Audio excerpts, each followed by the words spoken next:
Reflections with theologian Father James Bacik, campus minister at the University of Toledo.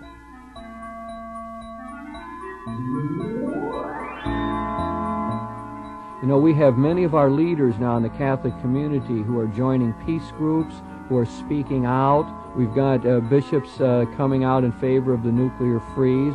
We have a lot of sisters who were recently went to Washington and were involved in a protest there against the arms buildup.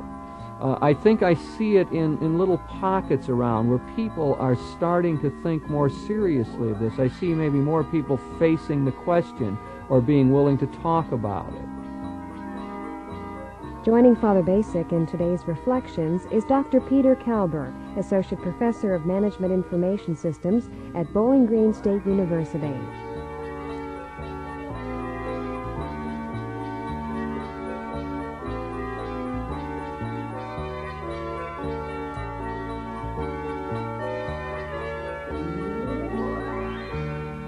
Today's Reflections focuses on the topic of putting peace into practice. Here's Father Bacik. Pete, I know you like to talk about serious questions. We've done that in the past. I think we have a kinship in that regard, and we have talked about serious matters. You've been a philosophy professor, among other things, and a person who, in the recent past, and well, I shouldn't say just that, but have been interested in the peace movement in the United States, and especially in our own community of Bowling Green.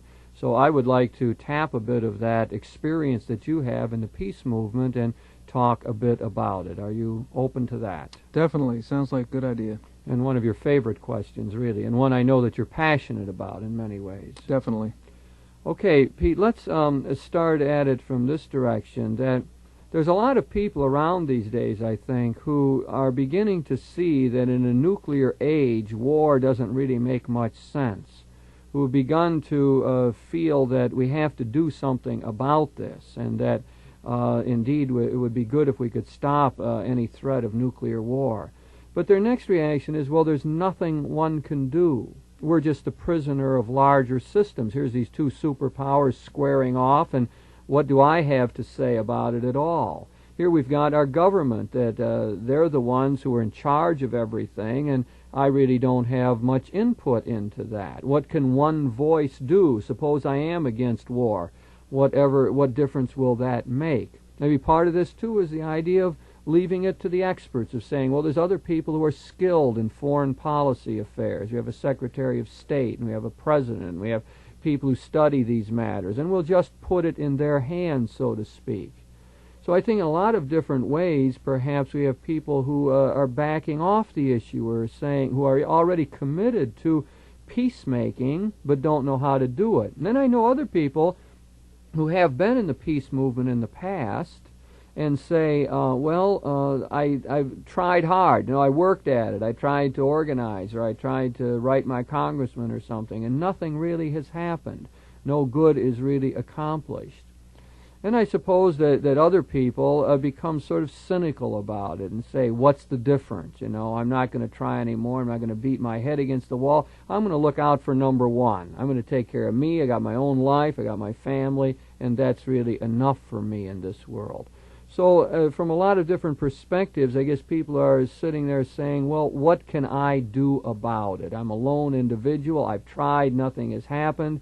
I got more important things to worry about in my life, so this peace movement will just have to be set to the side. It's interesting that this kind of question would come up now, because I think part of the answer is in the air.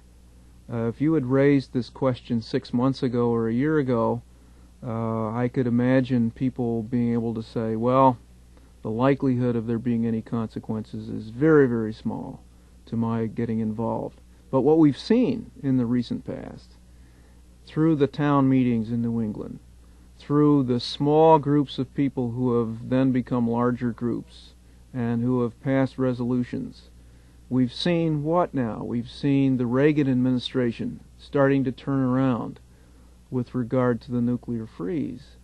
It's very clear that when people at the grassroots level do decide to get involved, And if it really is an issue which makes sense, and as you said, it certainly doesn't make sense to carry out war, it makes sense to work for peace. When there's enough sensibleness to the issue, so that when some people begin to speak out, other people begin to follow suit, we can have an effect. Now, obviously it's too early to judge what the ultimate effect of, say, Reagan's apparent change in position with regard to the nuclear freeze is, for example. But certainly there is some effect. The politicians are taking note of what's going on in this country right now. We took note of what the Europeans did a few months ago in protesting against the deployment of nuclear missiles for the NATO forces. There's various perspectives, it seems to me. There's various approaches that one could take towards this problem. I took the easy one first, namely, we've got evidence that people can have an effect. So if people are looking for evidence, the evidence is there.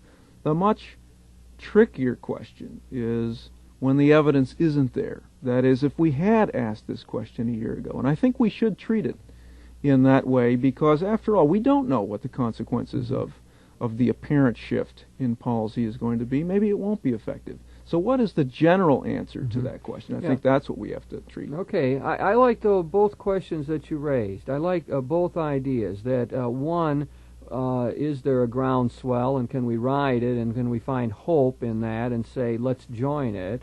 And the other side is, how do you sustain the effort even in the tough times when there are no results? Let's take them one at a time. Let's start talking, first of all, about the business of the groundswell, if there is one, and so on, and the signs we would see of that. Now, if I take my own Catholic community or the Christian world broadly, I do think I see signs along this line. We have many of our leaders now in the Catholic community who are joining peace groups, who are speaking out, who are telling their workers in the weapons factory. This is the Bishop of Amarillo, Texas, who's saying, you ought to think about whether you really want to be employed in this weapons production or not. We've got bishops coming out in favor of the nuclear freeze. We've got very conservative cardinals talking like this, Cardinal Kroll, for example. We have a lot of sisters who were recently went to Washington and were involved in a protest there against the arms buildup. I think I see it in little pockets around where people are starting to think more seriously of this. I see maybe more people facing the question or being willing to talk about it. I find more people who are able to say, well, there's a lot of it I don't understand, but I know enough to say I'm not in favor of this whole idea of nuclear war. I'm not in favor of an arms buildup. And you mentioned the New England town meetings, which I take great comfort in, because those people are usually thought of as being very conservative, I think, and very clear-thinking, down-to-earth kind of people. So maybe when we start to get people like that in favor of this nuclear freeze, maybe indeed we will be making progress. So I think that there is a groundswell now, and I think that the time is opportune for doing something about it. I feel that the churches have a great role to play in this, that indeed by preaching on this topic and simply bringing the information before people, that there are a number of average Americans who are about ready to start to get on the bandwagon for the peace movement, and I think we need to further that. Now, as we know, when the human psyche works, when something good is going and their momentum is there is this tendency to join in on it. Before, we could easily say that, hey, there were these kooky people out there. People would say, well, the Berrigan brothers, they're far out. Or the other peace activists, they're smashing nose cones on weapons and so on, or pouring blood on draft records. Now, many people, I think, said, boy, that doesn't make sense. Don't count me in on that. I think if we go back to the 60s and the experience we had with Vietnam, that's part of what we learned, I think. Although I think you're going to get mixed opinions on this, but let's examine it anyway. One theory would be that there were a lot of people who were early on opposed to the war in Vietnam, but who said, I'm not going to get on that bandwagon or support the peace thing because I'll be with all those peaceniks then. I'll be part of those long-haired radicals or those terrible patriots or people who lack patriotism. And as you has pointed out to me in other conversations, that this whole idea of desecrating the flag was a terrible mistake in the 60s. Terrible what I'm mistake. saying is that some people were saying, hey, I don't want to be part of that. Exactly. And therefore I'm not going to do that, work for peace. But now maybe it's turning around and people are saying, no, there's very ordinary people, very conservative people. I lost a point in there as I was carrying on, but I suppose the other side of that argument is some people would say, well, we need the prophetic voices. You need the Barragans to raise consciousness. We are getting to groupthink, and we need some of the prophets to come along and say, that's absurd. Or this whole nuclear debate is irrational to begin with, so you need somebody to stand up and point that out, or be willing to go to jail for that position. So I think you could get two sides on that question. I'm mixing a lot of ideas. Maybe we've got to sort that out. Go ahead. No, I think there's a place for both types of people. Mm-hmm. I think that what's really remarkable, and I think it's a very happy-making feature of the current groundswell, is that there are a lot of people involved who don't feel that they have to do something dramatic to make their point.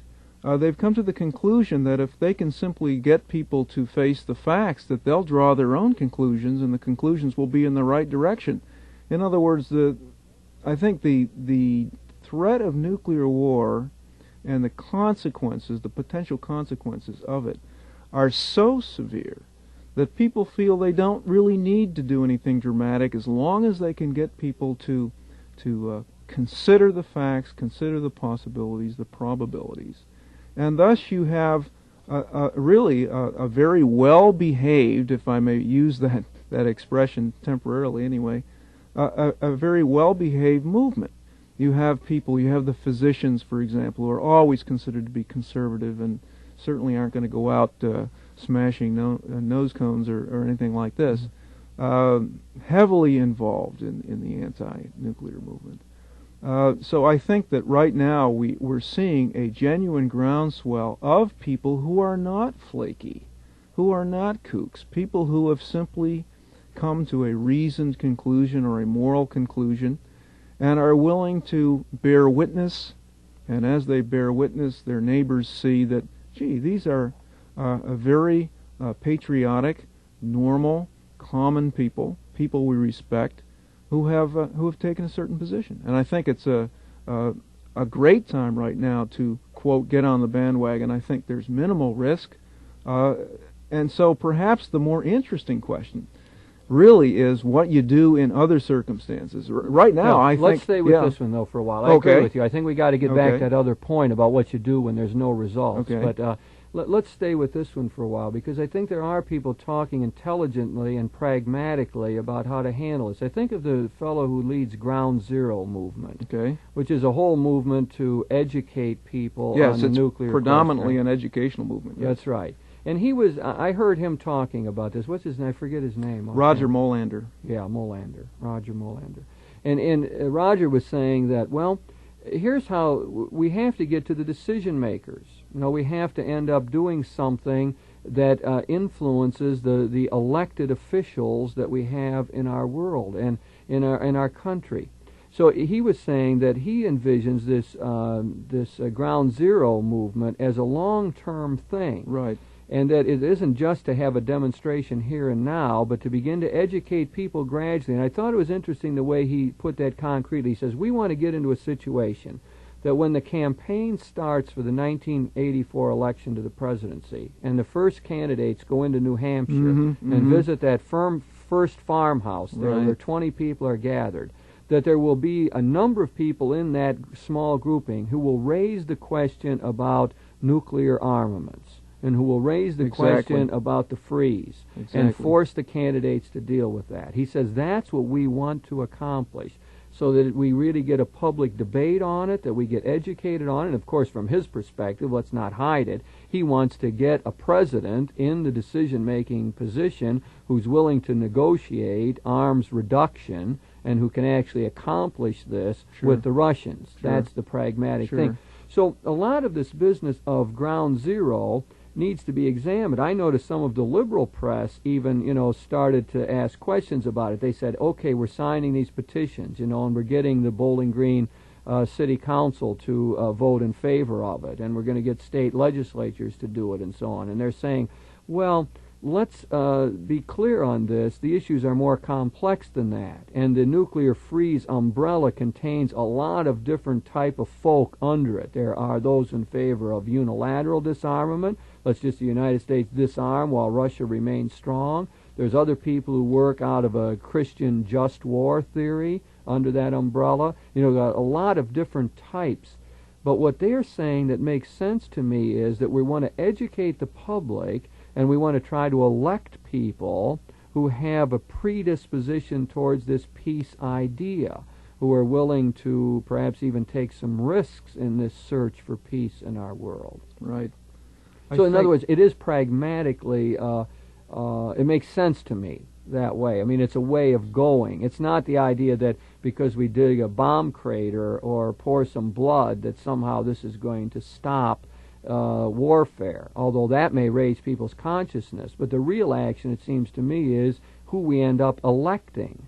And you're going to do that and getting the elected people to be responsive to the will of the people. You know, you were talking, I do think that happens. The more I'm sort of aware of what goes on in the political world, not that I'm an expert on it or spend all my time with it, but I have a intuitive sense that these people are more responsive than I used to think they were. That I believe that their mail does influence them, or that they're out there listening to the groundswells. You know, and I think that's what you were suggesting, wasn't it, with President Reagan, that he was responding to something in the country. Yes, he certainly seems to be. I think you've made a couple of interesting points. One is the long-term nature of efforts like the Ground Zero operation. I remember I'm a member of the BG Peace Coalition, and we made a lot of plans and carried out a lot of plans for the Ground Zero week, which was in April, as you remember. And the question came up after Ground Zero week, well, now what do we do? Well, it was very easy to answer that. All of us knew that the atom bomb and the hydrogen bomb did not go away just because Ground Zero week was held, and that we were really there, we were making a long-term commitment. And I think that a lot of the people that I have seen in the movement recognize this up front. They're not there just to put on one demonstration or to have one vigil or to have one set of petitions signed. They understand that this is a long-term effort and that you do ultimately have to reach elected officials. And you may have to wait 1 or 2 elections before this happens. So we're not talking about a 1-month effort, a 2-month effort. We may be talking about 8, 10, 20-year effort. It's kind of interesting that I think Americans, because of the rapidity of change in our society, tend to have very short time frames. And I think it's important for us to see that maybe we need an extended time frame for this issue. And I think people are seeing that. And of course, it's worthy of our continued efforts, isn't it? Because Definitely. We're dealing with the destruction of civilization as we know it. This isn't a tax break or a highway development project whose consequences, while they might be important to a few people, are trivial in cosmic perspective. Yes. You know, one of the things, Pete, that I thought that you did well in organizing the Ground Zero week at Bowling Green and in your whole coalition, all the people who worked on it, was the effort to join the university and the community and to bring in the average person. And I think there were little things like that, even the way people were dressed at the vigil. I think that either you appeared on television or Ross Miller. I think we both did. Yeah, and well-dressed. You know, and it made it. I thought that a simple thing like that is important. It's important to bring people in, and rather than exclude them. And I think we have to figure out how to do that. And you know, simple thing like including them in the planning and the dialoguing and taking sort of a low-keyed approach and getting the material into people's hands and not expecting them to respond right away. And, you know, having the prayer vigil in a simple way so they didn't see it as somehow destructive or as somehow tearing down traditional values and so on. I'm glad you're bringing that up about Ground Zero week, because I think that was one of the most effective things we did. And we understood from the start that, just to give people a little background, the Ground Zero Week movement was initially pretty much a campus movement at Bowling Green. And we knew from the very start that we wanted it to be community-wide. And I think we were effective in doing that. I think that, for example, on the vigil that you mentioned a couple minutes ago, we very early sought the participation of the Bowling Green clergy. And we got participation on the part of many of the churches in Bowling Green. And I think it's extremely important that, well, to give an example, if you look back at the 60s, and I don't want to draw too simple a distinction, but I think if you just take a fast overview, what you often found in the 60s, and I was on campus at the time, was the campus folk going out and challenging the community. This is the reverse of what we're seeing now. We're seeing in the nuclear movement, it seems to me, for most of it, especially Ground Zero, you're seeing an attempt to get a joining of the various classes, groups, whatever, of people in a community, saying, hey, this is something that affects us all. This is not campus versus town. This is not radicals versus common man. Nuclear war is something that can potentially wipe us all out. And we were very, very clear on that. And I think we made some genuine steps towards getting total community involvement. So one of the things that we practically want to do is form coalitions. Exactly. We want to have peace groups that people can join, like clergy and laity concern, right, and like SANE, and some of the groups that I belong to that will feed you information and let you know what's going on and join you up with other people who are of like mind. So that's part of the strategy that's needed. The other strategy is the whole question of electing people who are in favor perhaps of cutting the defense budget or of reducing armaments and are more in favor of social programs. That's another thing that a lot of the people in the peace movement seem to be moving towards. Ultimately, to elect a president who is effective in trying to achieve arms control so we can eliminate those weapons. So those are all those practical kind of things that people can do. Now, out of my perspective, there's the whole other question that I should be attuned to, and that is the question that you raised, what about if there isn't much progress, or how do we do it over the long haul? And of course, one of the things that I want to insist on is that people need to be peacemakers even if they aren't seeing results. Right. That there's a whole dimension of the spirit that's at work here. That's why I would be big on praying for peace. Praying for peace helps to raise our consciousness about it, but it also helps us to sustain the effort even when one doesn't see any results. That one is attuned with a greater power that's running this world and says, hey, I have to be true to my conscience even if nothing good seems to be happening. And I think that's what happened in the 60s. A lot of people were in it briefly and wanted to work for peace, but when it got hard and it didn't work out quickly, many fell by the wayside. What we need to figure out is how to keep ourselves involved over many years and over how long it takes to reduce the nuclear threat in our world. And so, to me, the Christian perspective is really helpful for that. Now, I'm not saying it's the only one, but many of the people who have sustained the effort, I think, have done it out of religious convictions, and I'm sort of proud of that. And I believe there is a sustaining power in our Christian message that says, hey, you have to act and do what's right, even if you are not always aware of the successes that occur, that maybe you are planting and watering and someone else will reap someday. So that I think helps, at least me. But now I know you've arrived at a similar position out of a whole different perspective. Exactly. Why don't you say something about it? Exactly. In fact, I was just going to comment on that. I think that the same position can be reached from a secular point of view, a moral point of view, and we don't have to get into what the ultimate grounds of that moral point of view are. But I think that people have tended to get very consequence-oriented to the extent that they only think in terms of their own actions. I should say they only think of their own actions in terms of the potential consequences or probable consequences of them. There's a whole other tradition, and that tradition is that you do something because it is right. And an interesting thing happened, I think, in the recent peace movement. Some people did that, and the consequences took care of themselves. The consequences were good, but the people weren't worried about whether the consequences were going to be good or not. They simply took a stand, they bore witness, and the consequences did take care of themselves. It's great. And that's very much the position that you came out of, isn't Exactly. it? That at one point in your life you decided that you had to be a peacemaker, you had to work for peace, whether it ended up producing any results or not. Correct. And then some good things have flowed from that. They have. You know, it reminds me of Gandhi's idea, working out of the Hindu tradition, and his understanding of the Bhagavad Gita, which is based on the renunciation of the fruits of action. He said one must act, but not get hung up on success or failure. Exactly. And that's the way to live life in general. And I really think that, and always have, that there's a lot of wisdom in that.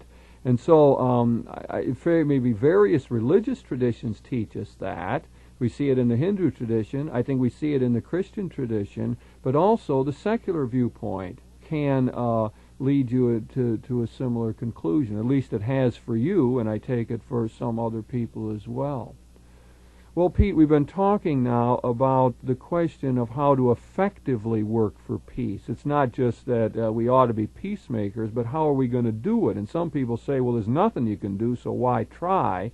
And part of what we've been saying is, no, that doesn't make sense right now in history, because it appears as though we can make a difference, that some of the petitioning and the demonstrating and the marching and the working in the political process does seem to be able to bear some fruit, and that maybe we're in a position where we can turn this thing around and get more people involved in the movement. But then we're also saying that there is a moral imperative to be a peacemaker. And out of my own Christian tradition, that is really strong. Jesus said, take up the sword, you're going to perish by the sword. He told us to love even our enemies. And so we Christians are called upon to be peacemakers in our world, and we want to form coalitions with people like you and others.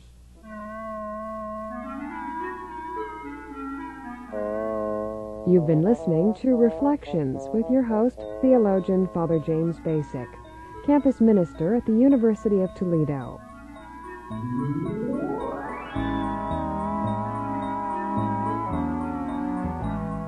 Joining Father Bacik in this discussion was Dr. Peter Kalber, Associate Professor of Management Information Systems at Bowling Green State University. The topic of this week's Reflections was putting peace into practice. If you have any questions about today's program or any ideas for topics you'd like to hear discussed, please write to Reflections in care of WLQR, Toledo, Ohio 43623. Produced in the studios of WLQR, Reflections is directed by Mary Beth Kirchner.